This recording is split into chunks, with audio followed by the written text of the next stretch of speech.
오늘은 삶의 목적은 무엇인가 이런 제목으로 로마서 8장 29절부터 31절 그리고 빌립보서 3장 10절부터 15절까지 말씀을 가지고 여러분과 함께 나누고 싶습니다. 제가 지난 한 달 동안 우리 천국에 대한 것을 좀 공부해보고 또 책도 읽고 좀 묵상해 보았습니다.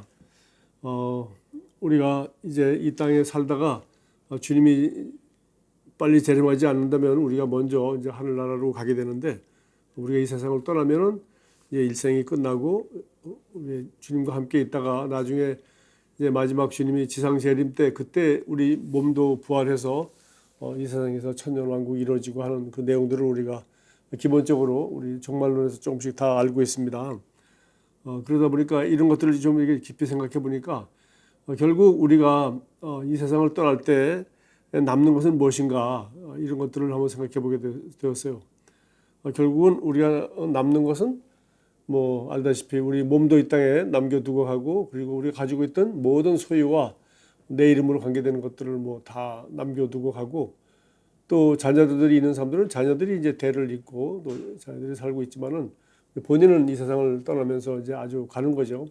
그리고 가면 우리 몸은 이 땅에 남아 있지만 결국 우리 영혼이 가기 때문에 우리 영혼 알다시피 우리가 거듭나서 누구나 하나님의 생명과 성령을 모시고 살던 그런 우리 몸 안에 있었기 때문에 영혼 사실은 어떤 면에서 완전하지 않습니까?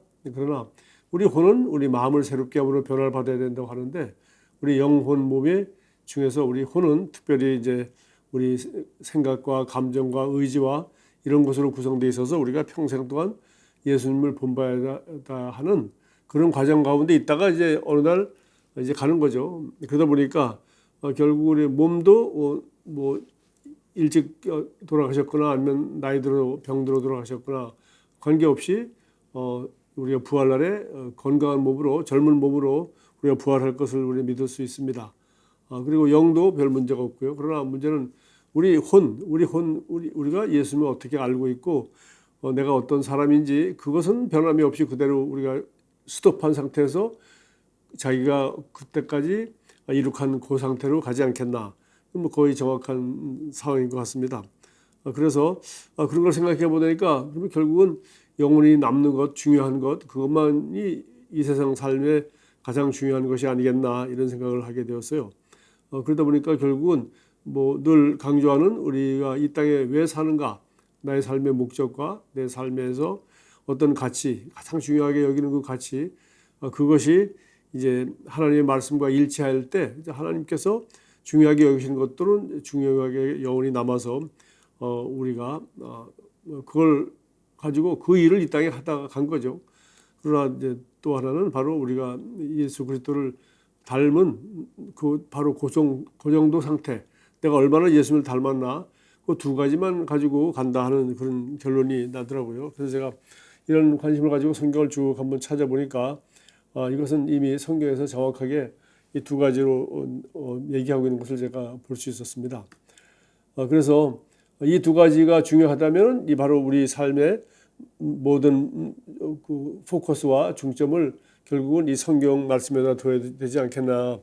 그래서 우리가 이제 새가족반에서 얘기하다시피 우리 복음을 듣고 우리가 구원받았을 때 그리스도인은 누구인가, 결국 나는 누구인가, 그다음에는 나는 무엇을 위해 살아야 할 것인가, 결국 이 두 가지 문제죠. 나는 누구인가는 그리스도를 닮는 사람이 되는 것이 진정한 목적이고, 또 무엇을 위해 살아야 할 것인가, 또 이것도 주님께서 가장 귀하게 여기는 것을 우리도 귀하게 여기고 그것을 위해 살아야 되겠죠. 그래서 이 새가족반에서 이미 한 것이 우리 삶의 목적과 가장 적합한 이미 중요 주제라고 저는 알 수가 있었습니다. 그래서 이것은 우리는 공부하고 연구하고 찾아내야 되지만 사실 성경에는 이미 다 나와 있고, 주님께서는 우리를 이 세상에 창조해서 이 세상에 보내실 때 이미 다 완전한 계획을 가지고 그렇게 하셨어요.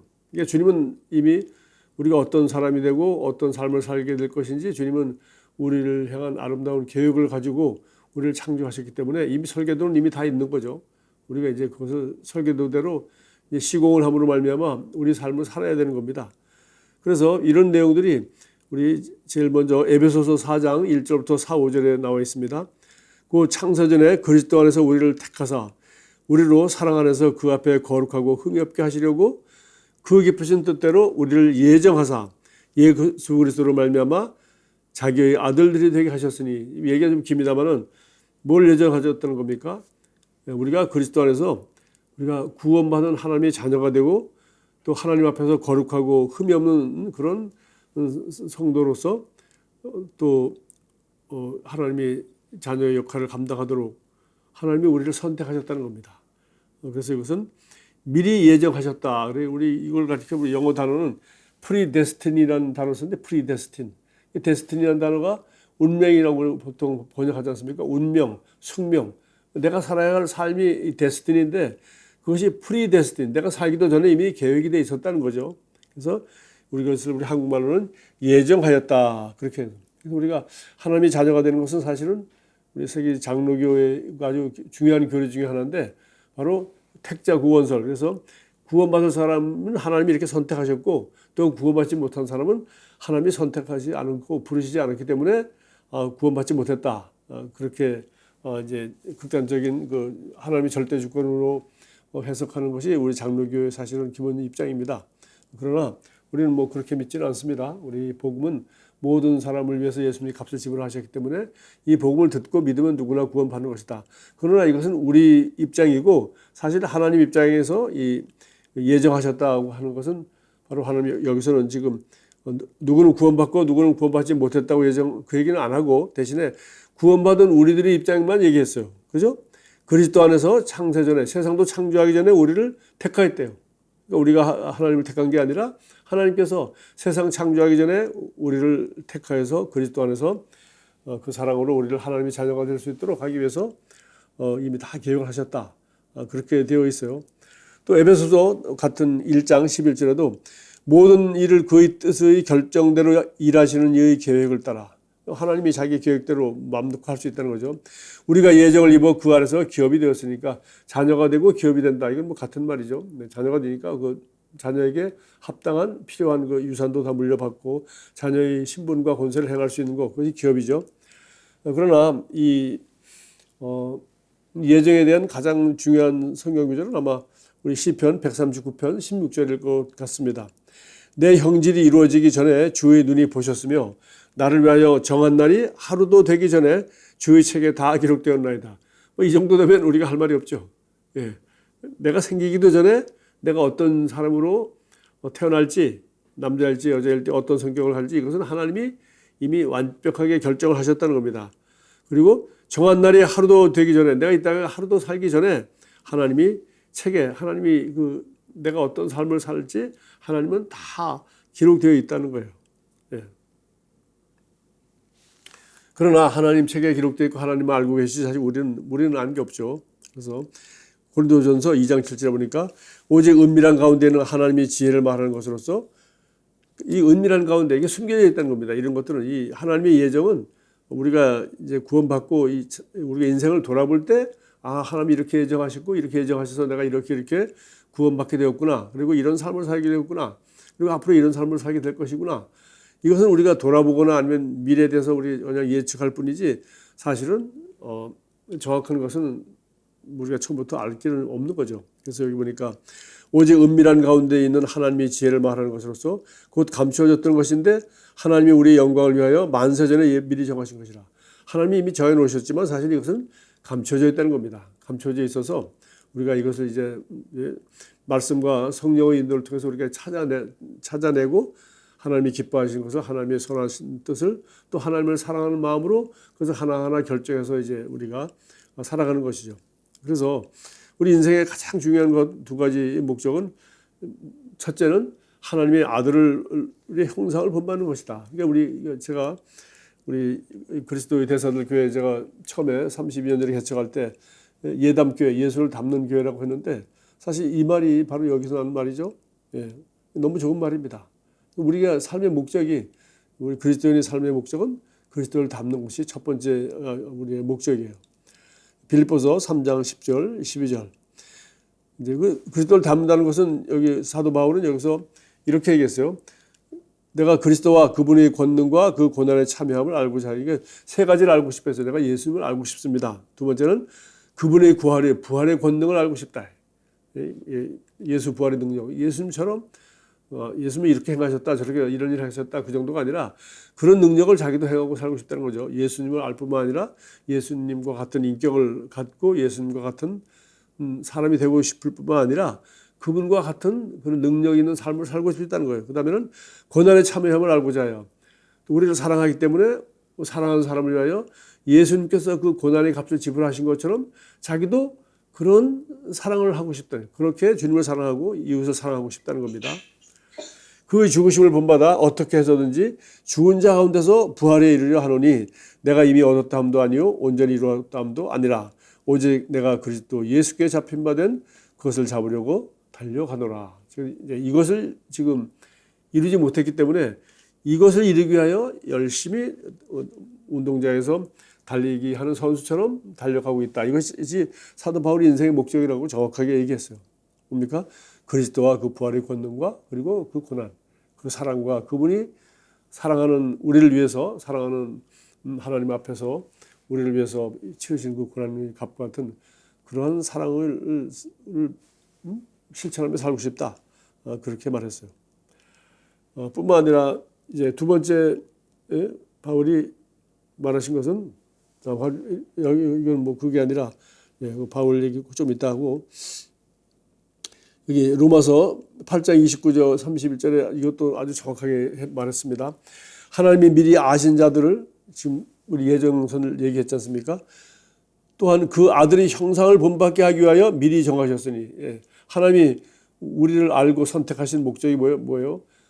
아들의 형상을 본받도록 하기 위해서 우리를 미리 예정했다 그랬어요. 이는 그로 많은 형제 중에서 맏아들이 되게 하려 하심이니라. 또 미리 정하신 그들을 또한 부르시고 미리 하나님이 정해주시고 부르시고 부르신 그들을 또한 의롭다 하시고 의롭다 하신 그들을 또한 영화롭게 하셨느니라. 그런즉 이 일에 대하여 우리가 무슨 말하리요? 만일 하나님이 우리를 위하시면 누가 우리를 대적하리요? 그래서 이것도 보니까 우리를 부르신 목적, 우리를 예정하신 목적, 부르신 목적, 의롭다 하시고 그리고 우리를 영화롭게까지 하신 이 모든 구원의 놀라운 일 목적이 뭐라고요? 바로 그 아들을 본받게 하기 위하여, 아들의 형상을 본받게 하기 위하여. 그래서 우리가 참 예수 그리스도를 닮는 것이 우리 인생의 이 땅에 태어난 목적이고 또 우리가 평생 힘써야 될 것이고 그 예수 그리스도를 닮은 그 모습 그대로 어느 날 우리가 갑자기 하늘나라 간다면 그 모양으로 간다는 겁니다. 딱 그 수준에서. 그러니까 우리가 가장 중요한 거예요. 몸은 30에 주거나 90에 주거나 관계없어요. 왜? 부활날에 다 젊은 몸으로 우리 부활할 것을 믿기 때문에. 그리고 영도 마찬가지죠. 영도 우리 거듭날 때 하나님의 생명, 하나님의 성령이 들어오셨기 때문에 우리 이 영도 성령과 하나가 되어 있어서 영도 문제가 될 게 없어요. 그대로 차이가 없습니다. 몸도 차이가 없어요. 그럼 차이 남는 건 뭡니까? 우리 혼이죠. 그래서 우리가 예수님 얼마나 닮았는지 그 모습 그대로 우리는 영원히 살게 되는 거죠. 천국을 가는 거죠. 그리고 부활날에도 그 모습 그대로 내가 몸과 합쳐서 그 사람이 되겠죠. 자, 그러기 위해서 우리가 늘 아주 자주 인용하던 성경 구절 고린도후서 3장 18절 말씀을 다시 한번 우리가 중요하게 여길 수밖에 없습니다. 우리가 이제 예수님을 닮는 것이 목적이라면 그럼 도대체 무슨 능력으로 어떻게 우리는 예수님을 닮을 수 있도록 하나님께서 우리에게 어떤 도구를 주셨나? 그것은 바로 우리가 다 수건을 벗은 얼굴로 거울을 보는 것 같이 주의 영광을 보매 그와 같은 형상으로 변화하여 영광에서 영광에 이르니 곧 주의 영으로 말미암아 성령께서 우리로 하여금 성경을 읽을 때나 아니면은 어쨌든 하여튼 성령의 역사로 말미암아 우리는 예수님이 어떤 분이신지를 알 수 있도록 해주셨다는 겁니다. 성령께서. 그래서 우리 그 수건을 썼던 모세 얘기를 하면서 그랬죠. 우리는 모세처럼 이렇게 율법 시대 수건 가려서 하던 그런 거 우리는 걱정할 필요 없다. 우리 이제 신약 시대는 성령께서 바로 예수 그리스도의 영인 성령님께서 우리로 하여금 예수님이 어떤 분인지 육신으로 오신 예수님을 봤던 12제자와 똑같이 얼굴이 어떻게 생긴지 우리는 모르겠죠. 그러나 예수님이 어떤 분이신지 그 속사람과 그 영혼과 모든 것을 우리는 정확하게 우리는 알 수 있도록 우리 성령께서 우리를 그렇게 우리를 인도해 주신다고 했어요. 그래서 우리가 영광에서 영광으로 우리는 그렇게 예수님을 닮을 수 있다. 자, 그다음에 이제 이것을 우리가 이제 매일 지속하기 위해서 우리가 하는 일이 바로 골로새 3장 10절, 우리 에베소 4장 23절에 나오는 새 사람을 입으라, 이 말이 여기서 나온 거죠. 우리 속 사람을 결국은 새 사람으로 그리스도를 닮은 모습으로 날마다 새롭게 입어야 된다는 거죠. 새 사람을 입었으니 이는 자기를 창조하신 이의 형상을 따라 지식에까지 새롭게 하심을 입어야 되는 게, 예수를 아는 지식이 날로 증거하는 거, 이걸 가리켜 새 사람을 입으라라고 표현했어요. 예수를 아는 지식이 날로 증거해야 된다. 그러나 맨 마지막 우리 몸에 대해서는 여기 빌립보서 3장 21절부터 고린도전서 15장 49절, 요한일서 3장 2절, 이 몸의 부활에 대해서는 뭐 더 너무 정확하게 나와 있어서 큰 차이도 없고 우리는 뭐 사실 걱정할 게 하나도 없어요. 그런 만물을 자기에게 복종하게 하실 수 있는 자의 역사로 우리 낮은 몸을 자기의 영광의 몸의 형체와 같이 변하게 하시리라. 우리 몸은 그분께서 그냥 간단하게 부활시켜 우리 낮은 몸을 이 지구에 살던 몸을 영원한 영광의 몸으로 순식간에 변화시킨다는 거죠. 또 고린도전서 15장 49절도 우리가 흙에 속한 자의 형상을 입은 것 같이 또한 하늘에 속한 자의 형상을 입으리라. 그렇죠?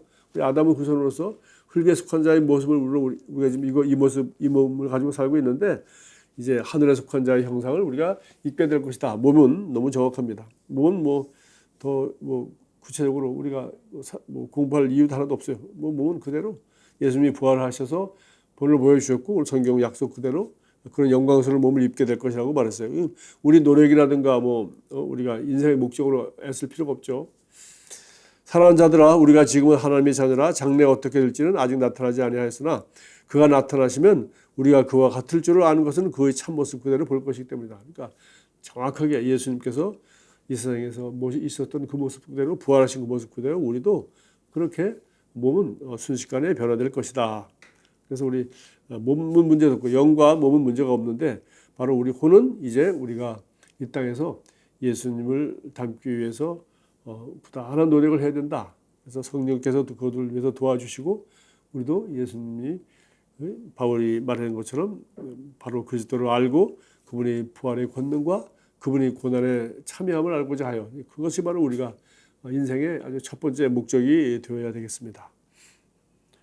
자, 두 번째 인생의 목적은 위에서 부르신 부름의 상을 위하여 살도록 되어 있다. 그래서 제가 빌립보서 3장 아까 10절부터 읽었는데 거기 나머지 13절부터 14절까지, 그래서 앞부분은 그러니까 예수님을 닮는 것이고 뒷부분은 13절부터 14절, 형제들아 나는 아직 내가 잡은 줄로 여기지 아니하고 오직 한 일, 즉 뒤에 있는 것은 잊어버리고 앞에 있는 것을 잡으려고 표대를 향하여 그리스도 예수 안에서 하나님이 위에서 부르신 부름의 상을 위하여 달려가노라.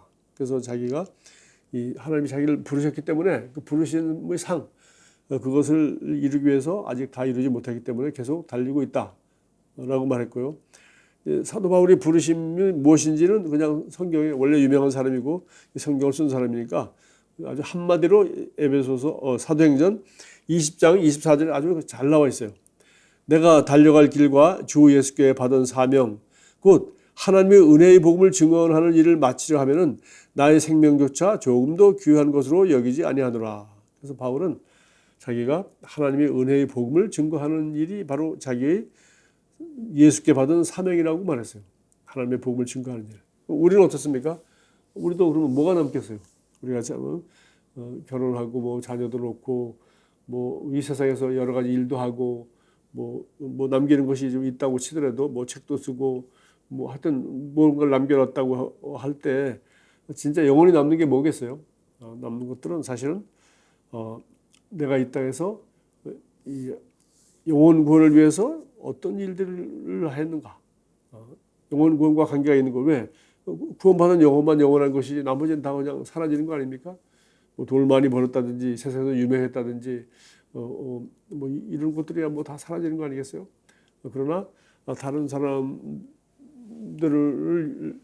영혼 구원만이 아니라 내가 어떤 사람을 도와주고 또 사랑을 표현하고 하는 거, 이런 것들을 다 선행으로서 하나님께서 기억하신다고 했어요. 그러니까 우리가 주님의 이름으로 또 주님을 사랑하기 때문에 하는 우리 모든 선행들과 또 우리가 주님으로부터 받은 이 복음을 함께 나누고 전도도 하고 또 제자도 만들고 하는 이런 여러 가지 일들이 결국은 영원히 남는 것이죠. 그래서 바울만 그런 것이 아니라 우리 모두가 그리스도인들은 이 복음을 받았기 때문에 바울도 우리보다 다른 특별한 거 받은 거 아니지 않습니까? 그것도 복음을 받아서 구원받았고 특별하게 이제 성경도 쓰고 초대교회 엄청난 우리 사명을 감당하였지만 결국은 그건 그때 그 사람이 받은 특권이요 그 사람에게 주신 사명이고 우리는 우리 시대에 각 사람이 자기에게 하나님께서 주신 그런 사명들 우리가 찾아서 이것을 감당하고 또 그것을 위해서 우리가 바울이 여기 말한 것처럼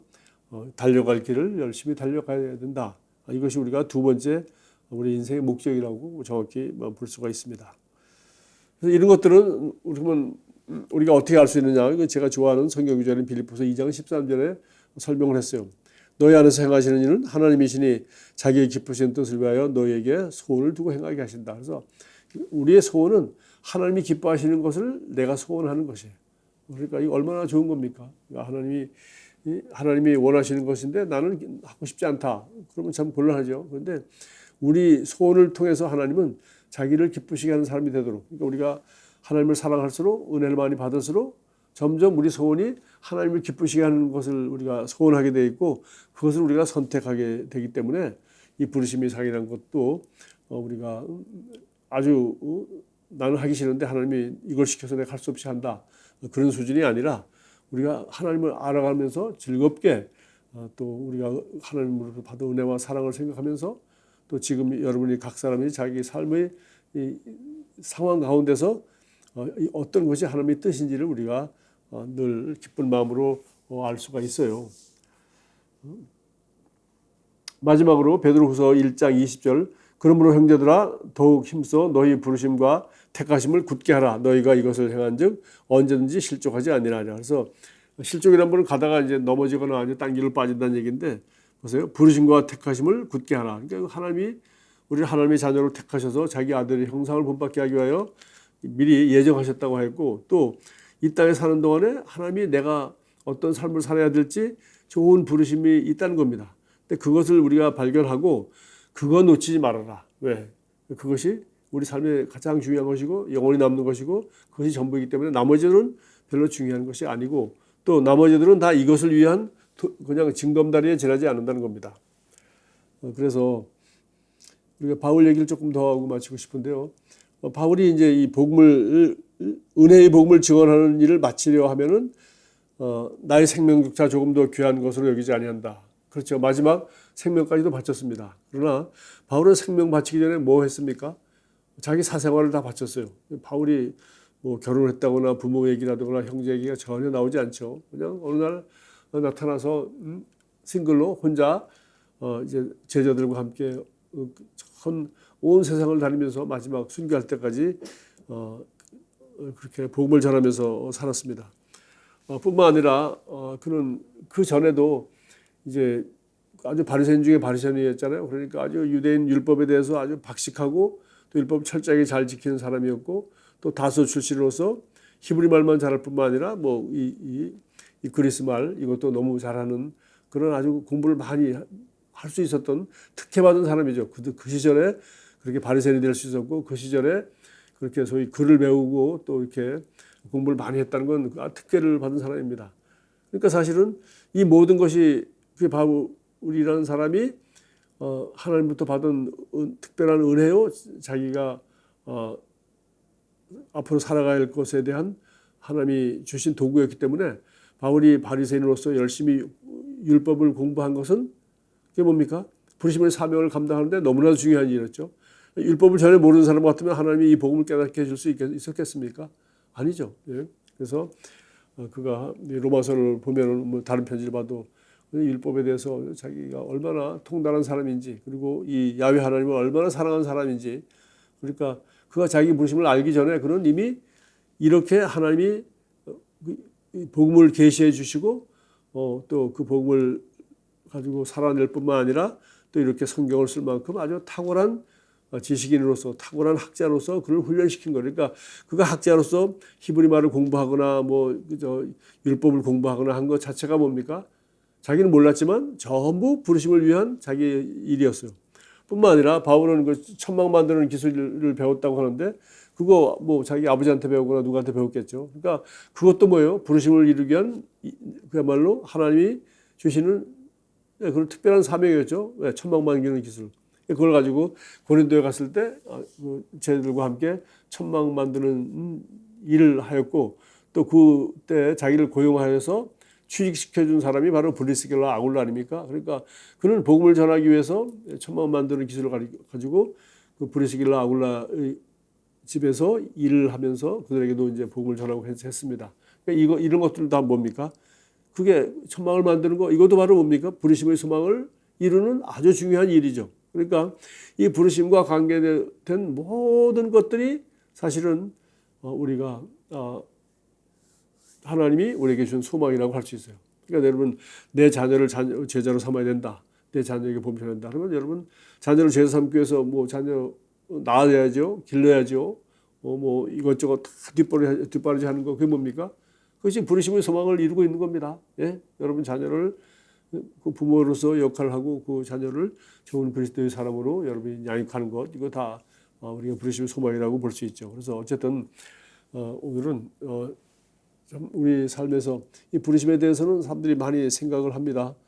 그러나 또 부르심에 대해서는 성경에 아주 특별한 인물들이 너무나도 많이 있죠. 그래서 그런 사람들이 성경에 기록되어 있고 그러나 우리 모두가 결국 영혼을 구원하고 주님께서 내게 맡긴 일을 하기 위해서 부수적으로 하는 이 모든 일들도 사실은 다 부르심과 관계된 것이고 그러나 무엇보다도 가장 중요한 것은 우리가 이 세상 떠날 때 결국 가져가는 것은 뭐 극단적으로 얘기하면 영혼 구원하는 것과 그리고 내가 예수님을 얼마나 닮았나 그리고 영혼 구원도 결국은 내가 직접 영혼 구원하지 않다 하더라도 결국은 영혼 구원과 관계가 되는 이 모든 일들 자녀를 제자 삼으려고 할 때 자녀를 낳아서 기르기 위해서 수십 년 동안 수고한 모든 것이 결국은 자녀를 제자 삼는 그런 과정의 일이었기 때문에 그게 전부 다 부르심에 관계된 일이죠. 마찬가지로 우리는 예수 그리스도를 닮는 것은 이것은 우리가 추구해야 될 가장 중요한 것이고 이것은 영원할 것입니다. 바로 우리가 예수님을 닮은 딱 그 정도 닮을 만큼 그 상태를 가지고서 우리가 주님께 가기 때문이죠. 그래서 우리 속사람을 장식하고 가꾸고 주님을 닮으려고 예수 그리스도를 닮는 사람이 되려고 노력하는 것이 얼마나 중요한가 하는 것을 다시 한번 깨달을 수 있습니다. 기도하고 마치겠습니다. 하나님 아버지 감사합니다.